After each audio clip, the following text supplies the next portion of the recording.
Hello student, today we start power cycle. Now power cycle consists of the many cycles like the Carnot cycle, Otto cycle, diesel cycle, dual cycle, Joule cycles. Okay, first we take the Carnot cycle. Now this Carnot cycle consists of the four process. It consists of the four process. Now process 1 to 2. Process 1 to 2 is the isothermal expansion. Process 2 to 3 is the second process is the process 2 to 3 isentropic expansion.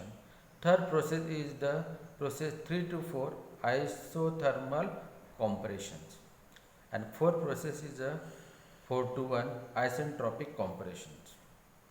Now Carnot cycle consists of the how many process? Four process. First process is 1 to 2. In this case, isothermal expansion takes place. Isothermal expansion means temperature remains constant. Temperature remains constant. The process in which temperature is constant is called as isothermal process. तो यहाँ पे क्या हो रहा है कि 1 to 2 process में expansion हो रहा, मतलब अपन ने क्या किया वहाँ पे हीट सप्लाई किया, हीट सप्लाई करने के बाद में यहाँ पे एक्सपांशन हो रहा. तो पहली प्रोसेस जो रहती है आइसोथर्मल एक्सपांशन रहती है. सेकंड प्रोसेस जो रहती है वो रहती है आइसेंट्रोपिक एक्सपांशन. मतलब यहाँ पे हीट रिजेक्ट भी नहीं हो रही, कुछ भी नहीं हो रही, लेकिन यहाँ पे एक्सपांशन हो रहा, उसको बोलेंगे आइसेंट्रोपिक एक्सपांशन. यहाँ पे एंट्रोपी कांस्टेंट रहती है. यहाँ पे क्या रहती है? एंट्रोपी कांस्टेंट रहती है. बाद में एक्सपांशन होने के बाद में फिर है कॉम्प्रेशंस. तो कॉम्प्रेशन जो होता है वो है आइसोथर्मल कॉम्प्रेशन. आइसोथर्मल कॉम्प्रेशन में टेम्परेचर कांस्टेंट है, टेम्परेचर कांस्टेंट है, और कॉम्प्रेशन में क्या हो रहा है? हीट रिजेक्ट हो रही है. तो यहाँ से हीट रिजेक्ट हो रही है. तो आइसोथर्मल कॉम्प्रेशन में हीट रिजेक्ट हो रही है, टेम्परेचर कांस्टेंट है. बाद में नेक्स्ट प्रोसेस 4 to 1 ये है आइसेंट्रोपिक कॉम्प्रेशन. ये कौन सी है? Isentropic compression. यहाँ पे कॉम्प्रेशन हो रहा है लेकिन वो आइसेंट्रोपिक है.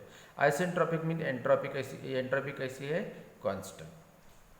तो इस प्रोसेस में हीट यहाँ से सप्लाई हो रही है, यहाँ से रिजेक्ट हो रही है. और इस प्रोसेस में 2 to 3 प्रोसेस और 4 to 1 प्रोसेस, यहाँ पे हीट रिजेक्ट भी नहीं हो रही और सप्लाई भी नहीं कर रही. यहाँ पे हीट बाहर भी नहीं जा रही, अंदर भी नहीं आ रही. तो अपने को हीट यहाँ से सप्लाई की, यहाँ से रिजेक्ट हुई. तो ये जो साइकिल है कार्नोट साइकिल, कार्नोट साइकिल क्या है? ये टोटली थ्योरेटिकल साइकिल है. प्रैक्टिकली ये कार्नोट साइकिल पॉसिबल नहीं है, लेकिन it is the first cycle. First cycle है जो मैक्सिमम इफिशिएंसी देता है. ये साइकिल ऐसा है जो मैक्सिमम इफिशिएंसी देता है. मतलब जितने भी साइकिल कंसिडर करेंगे वो प्रैक्टिकल रहेंगे, लेकिन ये साइकिल क्या है? थ्योरेटिकल साइकिल है, आइडियल साइकिल, लेकिन इसकी इफिशिएंसी कैसे रहेंगी?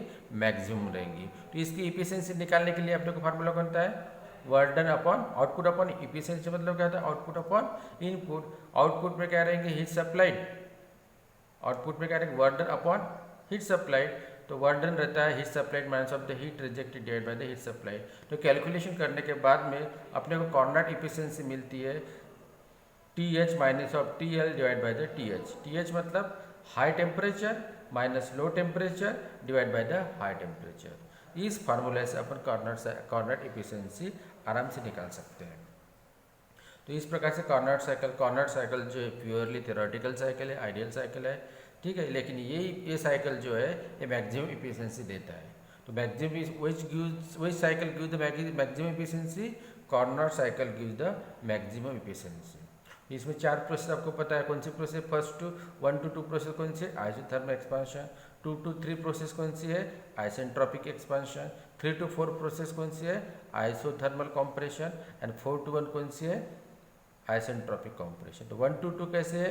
आइसोथर्मल एक्सपांशन है, तो यहाँ पे टेम्परेचर कॉन्स्टेंट है, हीट सप्लाइड कर रहे हैं यहाँ पे. 2 to 3 प्रोसेस में क्या? आइसेंट्रोपिक एक्सपांशन है. तो यहाँ पे आइसेंट्रोपिक मतलब एडियाबैटिक एंड रिवर्सिबल प्रोसेस को आइसेंट्रोपिक प्रोसेस बोलते हैं. तो यहाँ पे हीट बाहर भी नहीं जाती, अंदर भी नहीं. टोटल हीट कैसी रहती? कांस्टेंट रहती है. बाद में 3 to 4 जो प्रोसेस है, यहाँ से हीट रिजेक्ट हो रही है, लेकिन टेम्परेचर कैसा रहता है? कांस्टेंट रहता है. तो यहाँ से हीट रिजेक्ट होती है. बाद में 4 to 1 प्रोसेस कौन सी है? आइसेंट्रोपिक कॉम्प्रेशन है. तो यहाँ पे क्या हो रही है? नो हीट अंदर भी नहीं आ रही, हीट बाहर भी नहीं जा रही है. तो यहाँ से अपने को यहाँ से हीट सप्लाई होती है, यहाँ से हीट रिजेक्ट होती है. तो टोटल जो साइकिल देखा जाए तो इसकी इफिशियंसी अपन निकालते हैं तो high temperature minus of low temperature divide by the high temperature. तो कार्नोट साइकिल जो है वो totally based on the high temperature and low temperature. High temperature मतलब हाई टेम्परेचर T1 लेते हैं तो T1 and low temperature T2 लेते हैं तो T2। तो high temperature and low temperature पे डिपेंड रहती है। तो ये फार्मूले से अपन ये निकाल सकते हैं कार्नोट साइकिल की efficiency. So this is the first cycle. Then next cycle we take the Otto cycles. Okay, the petrol engine works on the Otto cycle. Okay, so this Carnot cycle is completed. Okay, afterward we taken the Otto cycle. Okay, student.